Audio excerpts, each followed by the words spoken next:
Декларация провозглашает права, присущие каждому человеку, независимо от расы, национальности, пола, религии, политических убеждений и социального происхождения.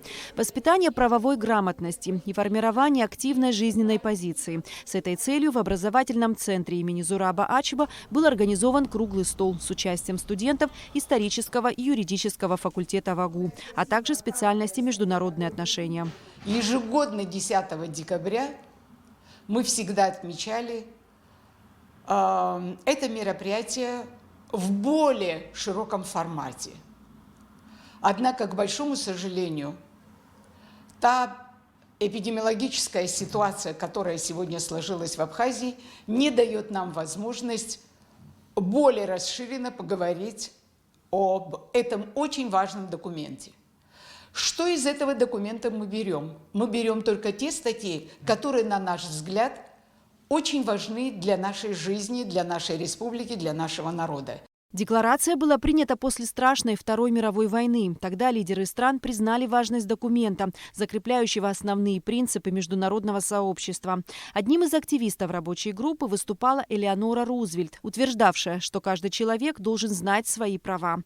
Принятая декларация стала важнейшим мировым документом. Ее текст переведен на 400 языков и диалектов, что говорит об его универсальности. Первый проект декларации был предложен на рассмотрение в сентябре 1948 года. Над подготовкой окончательного проекта декларации работали более 50 государств-членов. И в резолюции 217А от 10 декабря 1948 года Генеральная ассамблея Организации Объединенных Наций в Париже приняла всеобщую декларацию прав человека. 8 государств-членов воздержалось от голосования, но ни одна страна не проголосовала против. Статья 15 Всеобщей декларации гласит, что каждый человек имеет право на гражданство. Никто не может быть произвольно его лишен. В своем докладе Ливан Гугохи из Галского района рассказал о сложностях получения жителями района абхазского гражданства. Очень часто можно услышать, что жители Гальского района не хотят получать гражданство Абхазии, не хотят отказаться от грузинского гражданства, и поэтому они не получают, нет у них возможности получать гражданство. Но тут не совсем так просто, как кажется, потому что сама процедура отказа от гражданства Грузии является сложным и практически невозможной для жителей, потому что процедура предполагает получение гражданства иностранного государства, а в силу того, что грузинское государство не признает республику Абхазия, они естественно, не признают никаких документов, которые выдаются в Абхазии. Согласно 20 статье, каждый человек имеет право на свободу мирных собраний и ассоциаций. Республика Абхазия, являясь демократическим государством, наделяет этим правом своих граждан. Но есть и злоупотребление, говорит Ялса Миканба. Под предлогом выражения активной гражданской позиции у нас в стране происходит преследование совершенно иных целей, которые образуются в результате действий организаторов данных протестов.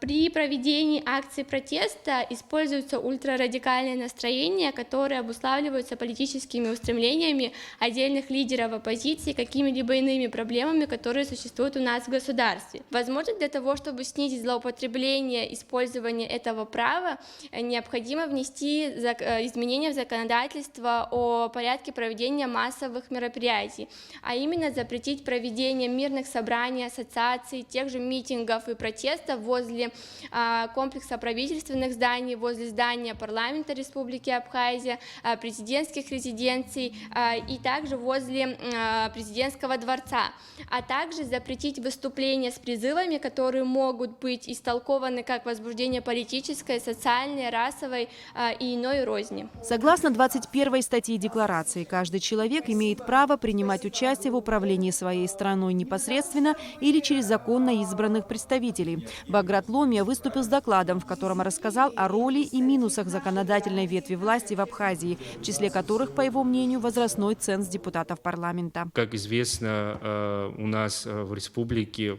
возрастной ценз он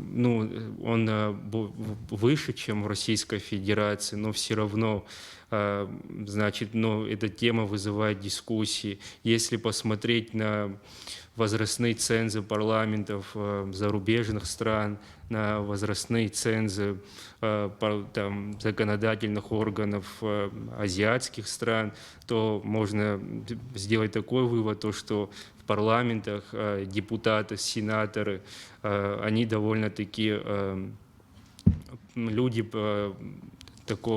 с таким профессиональным жизненным опытом и с возрастом от 30 до 40 лет, то есть ценз оседлости в среднем в зарубежных парламентах. На встрече говорили не только о правах, но и об обязанностях. Каждый должен знать и понимать, что свобода не абсолютна. Она ограничена моральными, правовыми, социальными и другими нормами. Будучи гражданами своей страны, мы должны подчиняться установленным в стране законам.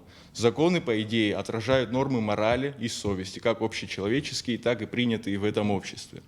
А государство должно способствовать тому, чтобы законы служили эффективным регулятором общественных отношений, то есть, чтобы, скажем, неприемлемое поведение своевременно криминализировалось.